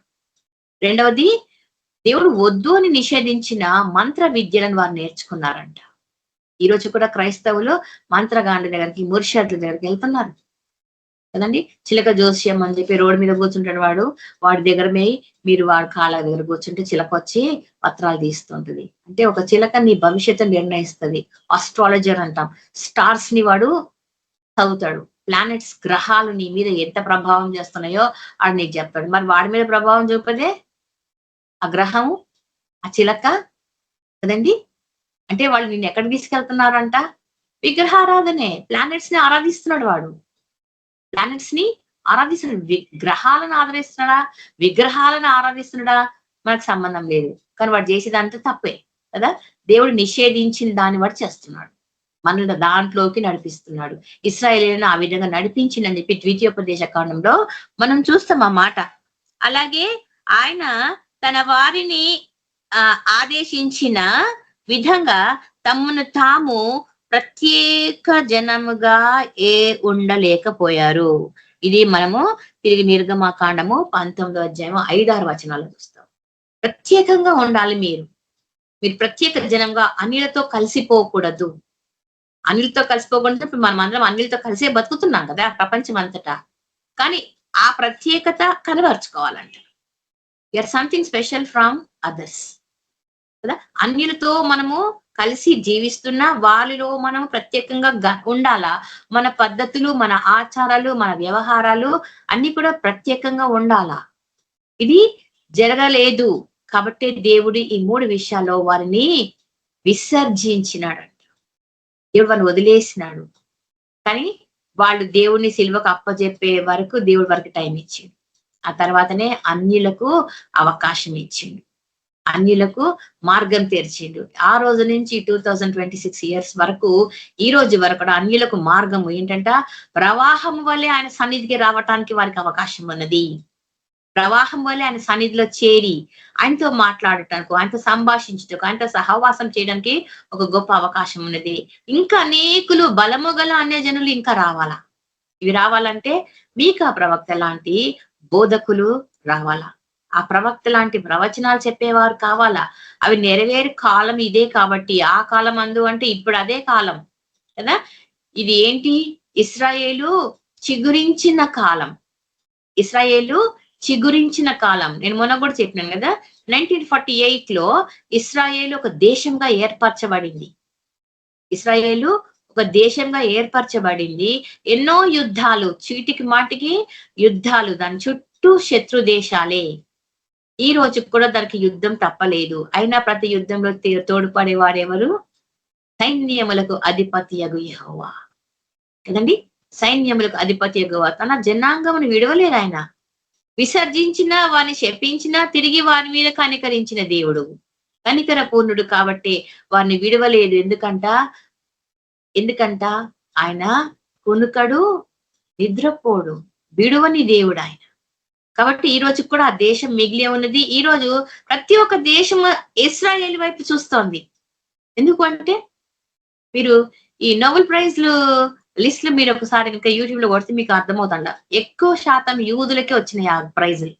అంటే ప్రతి సైంటిఫిక్ ఆవిష్కరణ, ప్రతి డిస్కవరీ, ప్రతి ఇన్నోవేషన్స్ వాళ్ళ నుంచే మొదలవుతాయి. ఎందుకంటే జ్ఞానము వారికి మితి లేనిదిగా దయచేసిన వాడు ఆయన. అందుకే ఇశ్రాయేల్ మీద పగబట్టిన వాడు హిట్లర్ అనేవాడు 2వ ప్రపంచ యుద్ధంలో పగబట్టిన వాడు. యూదులను నిర్మూలం చేస్తానని చెప్పి ఆయన ఒక తీర్మానాన్ని తీసుకొని 5 లక్షల మందిని మగవారిని గ్యాస్ ఛాంబర్స్ లో పెట్టి గ్యాస్ పంపించి విష వాయువులతో చంపించింది ఆయన. అయినా ఆ జనాంగం అంతరించిపోతుందా కదండి. అబ్రహాం, ఇస్సాకు, యాకోబులకు చెప్పినటువంటి వాగ్దానం అది కదండి. దావీదుకి ఇచ్చిన వాగ్దానం ఏంటి? నీ సింహాసనం పైన ఎప్పటికీ రూల్ చేయడానికి, పరిపాలించడానికి ఒకడు ఖచ్చితంగా ఉంటాడు కదండి. ఎప్పటికీ పరిపాలించేవాడు ఎవరు అంటే యేసు ప్రభు, దావీదు వంశం నుంచి వచ్చిన వాడాయన. అదేవిధంగా యూదులను కూడా దేవుడు ప్రత్యేకపరిచిన వాడు. దేవుడు వారికి రక్షణ కాలంను నిర్ణయించిండు. కాబట్టి ఆ కాలము ప్రారంభమైందంటే మన కాలం ముగుస్తుంది. అన్యుల కాలం ముగిసిన వెంటనే ఇశ్రాయేలీల కాలం మొదలవుతుంది. కాబట్టి కాలము చాలా సమీపంగా ఉన్నది. దేవుడి రాకడ చాలా సమీపంగా ఉంది. ఆయన రాకడకు సిద్ధపడే మనసు మనకు కావాలి అంటే అనేకులు వాక్యంను వినాలి, వాక్యంలో బలపరచబడాలి, ఆయన సన్నిధికి ప్రవాహము వలె రావాలి. ప్రవాహం వలె రావాలంటే సైనికులుగా మనం చేయవలసిన పోరాటం అది. ప్రార్థనలో పోరాడదాం, వాక్యం రీతిగా పోరాడదాం, దేవుడి మాటలతోటి మనం హెచ్చరిస్తాం. ఎందుకంటే ప్రజలకు వాళ్ళ పాపమును వాళ్ళ యొక్క చూడండి మాట, వారి పాపములను, వారి దోషములను మనం కనబరచాలంట. ఇది స్వీకరించరు వారు, మనల్ని హింసిస్తారు, అయినా సరే చేయమంటున్నాడు. ఇదే మనకి ఇచ్చినటువంటి ద గ్రేట్ కమిషన్, గొప్ప ఆజ్ఞ. వారు స్వీకరించకపోయినా మీరు శ్రమల పాలవుతారు, శ్రమలు, నిందలు, అవమానాలు పొందుతారు. నా నామం నిమిత్తము మీరు వాటిని సహించాలి. కానీ వారందరూ రావాలి. దేవుడి యొక్క మార్గంలోనికి నడిపించబడాలి అంటే సేవకులు కోతను విస్తారంగా ఉన్న పైరును కోయటానికి సిద్ధంగా ఉండాలి. దేవుడి కార్యంలోని ఆశ్చర్యరీతిగా మనం మాట్లాడుకుంటున్నప్పుడు చూద్దాం ఆ మాట. యెహోవా ప్రార్థన ఆలకించుము, యెహోవా ప్రార్థన ఆలకించుము అని భక్తులు ప్రార్థిస్తున్నారు. మనం చూస్తాం ఏలియా ప్రార్థన కానీ, తర్వాత యేసు ప్రభు ప్రార్థన కానీ కదండి. ఆ ప్రార్థనలు చూడదమ్మా, ఇతర జాతుల అబద్ధ దేవతలు, మతాలు, పాపం నిండిన ఆచారాలు వారికి నచ్చినాయి అంటే ఇశ్రాయేలీలకు. దేవుడు విసర్జించడానికి కారణం ఏంటంట, ఇతర మతాల ఆచారాలను ఇష్టపడ్డారు. దేవుడి యొక్క ఆజ్ఞలు వారికి కష్టమైపోయింది, అవి భారం అనిపించినాయి అంట వారికి. దేవుడు ఏమంటున్నాడు, నా కాడి సులువు, నా భారము తేలిక అంటున్నాడు. కానీ వాళ్ళకి అవే అడ్డుగోడలుగా మారిపోయినాయి. కాబట్టి దేవుడికి దూరంగా వెళ్ళిపోయిన వారు మూఢనమ్మకాలు, తంత్రములు, తంత్ర విద్యలు, అలాగే మనుష్యుల ప్రభావము ఈ ప్రపంచం అంతా ఈ రోజుకు ఉంది. బ్లాక్ మ్యాజిక్ అంటాం కదా. బ్లాక్ మ్యాజిక్ అంటే మంత్రతంత్రాలు. ఇది మన ఇండియాలో, మన తెలంగాణలో, మన ఊర్లలోనే కాదు, ప్రపంచం అంతటా ఉన్నాయి బ్లాక్ మ్యాజిక్ అనేది కదా. నేను ఒకసారి ఈ డాన్ ఈ స్టాంటన్ అనే ఒక ప్రవక్త అనుకుందాం, ఈ కాల ప్రవక్త, ఆయన పుస్తకాలు బాగా చదివేదాన్ని. ఆ బుక్స్ లో ఆయన చెప్తున్న మాట ఏంటంట, సాటానిక్ టెంపుల్స్, సైతానికి గుళ్ళు ఉన్నాయట ఆస్ట్రేలియా లాంటి దేశంలోనే. ఆస్ట్రేలియా అంటే మనం చెప్పుకుంటాం కదా, చాలా గొప్ప దేశాలు ఇవి, క్రిస్టియన్ దేశాలు, క్రైస్తవులు ఎక్కువగా ఉంటారు, అందరూ పద్ధతిలో బాగా ఉంటారని. కానీ అలాంటి దేశాల్లో కూడా సటానిక్ టెంపుల్స్, సైతాను ఒక చర్చెస్ ఉన్నాయట, రహస్యంగా కూడుకుంటూ ఉంటారంట దీంట్లో. అంటే యేసు ప్రభుకు చెందవలసిన మహిమను దొంగిలిస్తున్నారు వీళ్ళు. యేసు ప్రభుకు చెందవలసిన మహిమను దొంగిలిస్తున్నారు వీళ్ళు, తమ గుంపులోనికి చేర్చుకుంటున్నారంట. జనులు ప్రవాహము వల్లే ఎక్కడికి రావాలా, యేసు ప్రభు మందిరమునకు, పరమ యెరూషలేమునకు, కొండల పైన నిర్మించబడిన ఆ మందిరమునకు రావాలా. కానీ ఇప్పుడు ఏం జరుగుతోందంటే, ప్రపంచం అంతటా ఈ దుర్బోధలు ఎక్కువైపోయినాయి, సత్యవాక్యంను అసత్యంగా ప్రకటిస్తున్నారు. కాబట్టి మనుషులలో మారు మనసు కలగటం లేదు, కానీ కఠినతరం ఎక్కువైతుంది, ఇంకా కఠినంగా మార్చబడుతున్నారు. వీళ్ళకి మూఢనమ్మకాలు ఎక్కువైపోయినాయి, మంత్ర విద్యలు నేర్చుకుంటున్నారు కాబట్టి వేరే మార్గంలోనికి, దుర్మార్గంలోనికి వెళ్తున్నారు. సుకుమారమైన మంచి మార్గంలోనికి రాలేకపోతున్నారు. ప్రార్థన చేద్దాం అలాంటి వారి కోసము. కాబట్టి మనము ఏలియా ఆరాధన ఒకసారి జ్ఞాపకం తీసుకొని ముగించుకుందాం. ఏలియా ఆరాధన చేసినప్పుడు మనకు తెలుసు కదా, కర్మేలు పర్వతం పైన 400 మంది బయలు భక్తులు, బయలు ప్రవక్తలు, వారి దేవత గొప్ప, బయలుదేవత గొప్ప అని చెప్పడానికి తీర్మానం చేసుకొని ఏలియాతో ఛాలెంజ్ చేసినప్పుడు ఏలియా కూడా ఎస్ అంటాడు. ముందు వాళ్ళ దేవతలకే ఛాన్స్ ఇస్తాడు. అవి రావు, అవి పని చేయవు, అవి వట్టి శూన్యము అని నిరూపించిన తర్వాత ఏలియా ప్రార్థన చేసేటప్పుడు ఏమంటాడు, జనులారా రండి. ఆయన ప్రార్థనలో మొదటి మాట ఏంటి, ఐకమత్యం. జనులారా రండి ఇప్పుడు అంటే అందరూ కూడుకున్నారంట. అప్పుడు ఆయన ప్రార్థన చేసిండు. ఐకమత్యము, ఏకత్వము కలిగినప్పుడు బహుబలమైన ప్రార్థన, ఆకాశం నుంచి అగ్ని దిగి వచ్చింది ఏలియా ప్రార్థించినప్పుడు.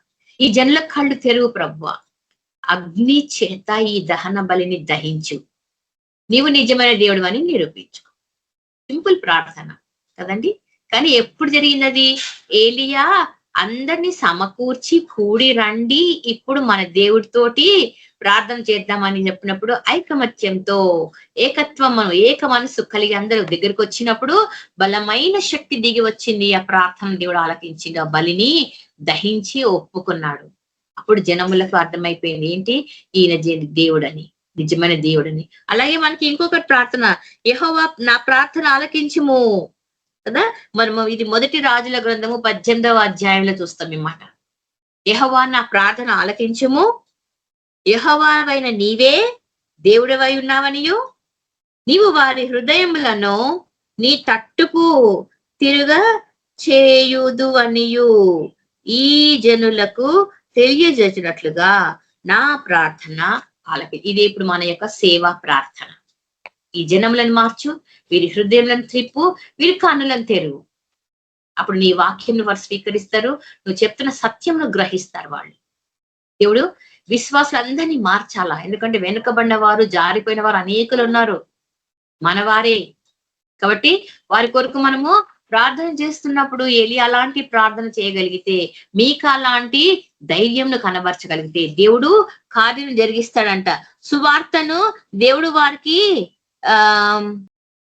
సువార్తను చెరుపు వారికి మనము దాసులు కావద్దు. ఇప్పుడు అబద్ధ బోధకులు ఎక్కువైపోయినారు. సత్య మార్గంను మనం తెలియజేస్తుంటే వారు దుర్బోధల చేత వాడిని చెడగొడుతున్నారు. ఈ దుర్బోధలను చేస్తున్న వారి కొరకు మనం ప్రార్థించాలి. ప్రభా, సంఘంగా ఏర్పరచబడిన నీ వధువు, ఈ వధువుని ఏం చేస్తున్నారు? చెడగొడుతున్నారు, జారిపోతున్నారంట నవవధువు. కాబట్టే వారిని బలపరచమని పౌలు భక్తుడు గలతీ పత్రికలో ఈ విషయాలు జ్ఞాపకం చేస్తాడు. గలతీ సంఘం అనేది రోమా పట్టణంలో ఉన్నటువంటి ఒక డిస్ట్రిక్ట్.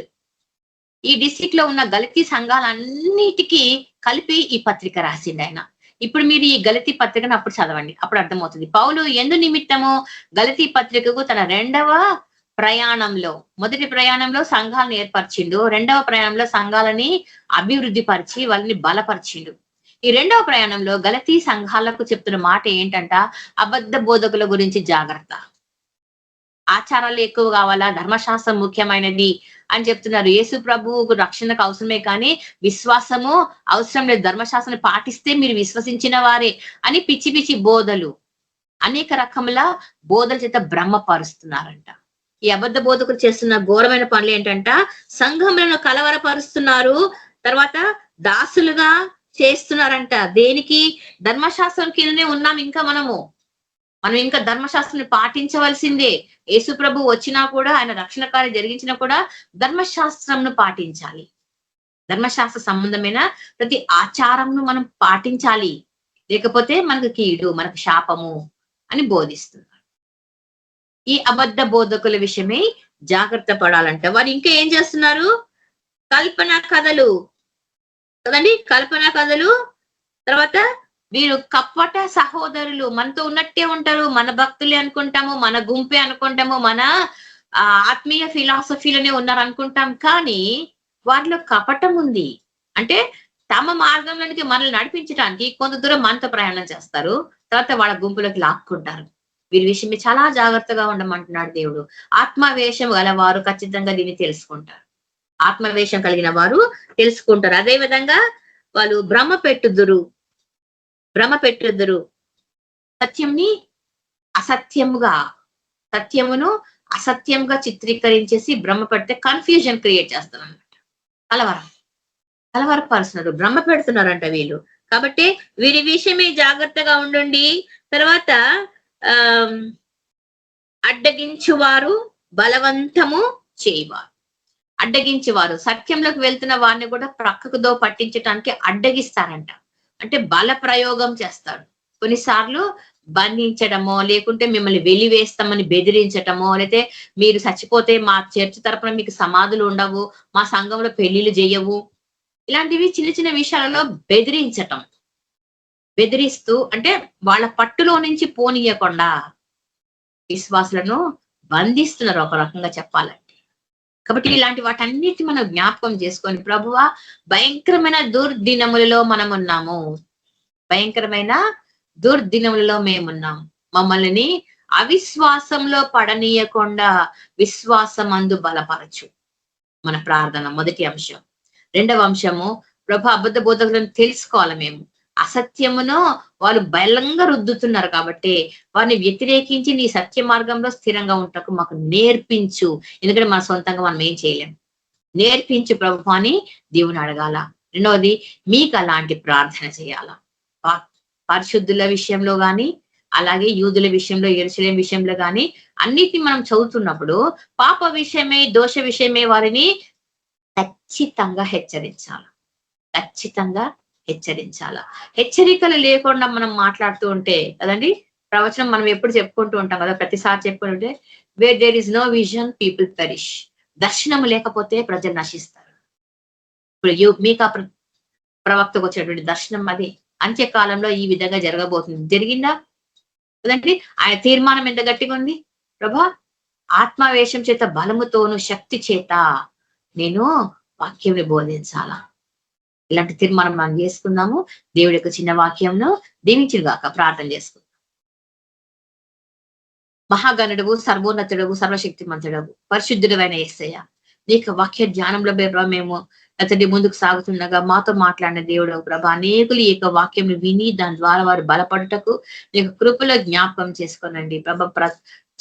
చెప్తున్న వాక్యంలో ప్రభా ఎలాంటి తప్పులు దొరికినా కూడా క్షమించండి నాయన. నీకు వాక్య ధ్యానంలో ప్రభా ప్రజలు బలపడాలా, అతని విశ్వాసులు స్థిరంగా ముందుకు సాగాల, యేసయ్య సత్యంను గ్రహించాలా, ధైర్యముతో ముందుకు సాగాల. పిరికి ఆత్మను మాకు ఇవ్వలేదు నాయన నువ్వు నా తండ్రి ప్రభా. ధైర్యపరిచే దత్తపుత్రాత్మను మాకు ఇచ్చిన దేవుడు, నీకు వందనాలు చెల్లిస్తున్నాను. నీకు కృపలో ప్రతి ఒక్క బిడ్డను జ్ఞాపకం చేసుకొని దీవించమని, వారి అవస్థతులు అక్కర్లని ప్రభ ఎరిగిన వాడు, ప్రతి విషయంలో నా తండ్రి ప్రభ నీకు కృతజ్ఞతాపూర్వకంగా విజ్ఞాపన చేసుకుంటున్న మా ప్రతి ప్రార్థనకు జవాబులను దయచేయమని, సమస్త ఘనత మహిమ ప్రభావములు మీకు చెల్లిస్తూ యేసయ్య శక్తి కలిగిన నామంలో అడిగి ప్రార్థించి వేడుకుంటున్నాం తండ్రి. Amen. Praise the lord sister. Thank you sister. Praise the lord. మనం కొన్ని అంశాల గురించి ప్రార్థన చేసుకుంటాను. నేనే ప్రార్థిస్తాం. స్తోత్రమైన పరిశుద్ధ మహిమోన్నతుడ సరస్వతి మంత్ర జీవంగల దేవానికి వందనాలు యేసుప్రభ. ఇచ్చిన సమయం బట్టి దినం బట్టి నీకే కోట్లాది వందన. వాక్యం చేత మీరు మమ్మల్ని ఎంతగానో యేసుప్రభ బలపరిచిన విధానాన్ని బట్టి నీకే కోట్లాది వందనాలు ప్రభా. తండ్రి ఏమి ఇచ్చిన మేము చెల్లించడం నాన్న తండ్రి. యేసయ్యానికి వందన రాకడక యేసుప్రభ మేము పరిశుద్ధపరచబడాలా, అతి పరిశుద్ధంగా జీవించాలా, అనేక ఆత్మ తీసుకొని సన్నిధికి రావాలా అనే శక్తి మాకు దయచేయండి, కృప దయచేయండి, పరిశుద్ధాత్మ దయచేయండి. సైతాన్ రాజ్యాన్ని కూల్చాల ప్రభా, నీ రాజ్యాన్ని కట్టబడును గాక, ప్రతి ఒక్క హృదయాలు మేము కట్టాల దేవాలనే శక్తిని మాకు దయచేయండి తండ్రి. మరి యేసుక్రీస్తు ప్రార్థన అంశంలో యేసుప్రభ విజ్ఞాపన ప్రార్థన కోసం ప్రార్థిస్తున్నాం నైనా. మన్యం బ్రదర్ విషయంలో ప్రార్థన ముట్టడి తాకండి, స్వస్థత దయచేయండి, విడుదల దయచేయండి. యేసుక్రీస్తు నామములో బీపీ నార్మల్ ఉండను గాక, దయ్యాన్ని కాల్పోను గాక, భార్య భర్తల మధ్య సమాధానం నెమ్మది దయచేయండి, పిల్లల మధ్య సమాధానం దయచేయండి తండ్రి. నీకే వందన. అప్పుడు ఎక్కడైతే జాబ్ చేసేట ప్రభా అప్పుడు తోడు నడిపించి విజయాన్ని దయచేసి సైతాన్ రాజ్యాన్ని కూర్చోండి, ఆ కుటుంబంతో రక్షణ పొందును గాక దేవా. మీరే సహాయం చేయండి. సైతాన్ రాజ్యాన్ని కూర్చేసి గొప్ప విజయాన్ని మీరు దయచేయండి. మరి రాజు సుజాత భార్య భర్తల విషయంలో ప్రార్థిస్తున్నాం దేవా, ఒకరొకరు అర్థం చేసుకుని మనసు దయచేయండి, సైతాన్ రాజ్యాన్ని కూల్చివేయండి, వాళ్ళకు సమాధానం నెమ్మది కలుగును గాక ప్రభా. మరి రాజు బ్రదర్తో దయ్యం అంతా కాలిపోవాలి, అక్కడ సంబంధించి విడుదల దయచేయండి. ఆ లక్ష్మి సైతం అంతా కూలిపోవాల ప్రభా, విడుదల పొందును గాక. దురాత్మ సైతాన్ని కాల్చివేసి ఆ సైతాన్ని కూల్చివేయండి ప్రభా. యేసుక్రీస్తు నామములో తరిమి కొట్టబడును గాక దేవా. భార్య భర్తలను యేసు ప్రభాని సాక్షిగా నిలబెట్టుకోండి దేవా. ఐక్యత ప్రేమ దయచేయండి, సమాధానం నెమ్మది దయచేసి రక్షించుకోండి తండ్రి. యేసు ప్రభానికే వందన, సర్వశక్తి మంత్రానికే స్తోత్రం నైనా. జీవంగల మహిమగల దేవానికే వందన. కేపీఎం ప్రదర్శన ముట్టడి తాక స్వస్థత దయచేయండి, విడుదల దయచేయండి, సేవల బలంగా వాడుకోండి. యేసు ప్రభానికి వందర కుటుంబాన్ని మార్చబడాల దేవా, సైతాన్ రాజ్యం కూర్చోబడాల దేవా. విజయాన్ని మీరు దయచేసి మరి ఎన్ని యేసు ప్రభ కుటుంబాలంతా యేసుకు సేవ చేయను గాక దేవా. బలమైన పాత్ర మీరు వాడుకోండి, సైతాన్ రాజ్యం కూర్చివేయండి. ఎవరు కూడా ఆ విశ్వాసాన్ని పడిపోయి వేలేదేవా, విశ్వాసంతో ముందుకు నడిపింపబడును గాక. యేసు ప్రభ గొప్ప విజయాన్ని మీరు దయచేయండి తండ్రి. నీకే వందనాలు. మా ట్రైబల్ ఏరియాకి వెళ్తున్న బ్రదర్ అంతా ముట్టడి తాకండి, స్వస్థత దయచేయండి, విడుదల దయచేయండి. సైతాన్ రాజ్యాన్ని యేసు ప్రభ కూల్చివేయబడును గాక.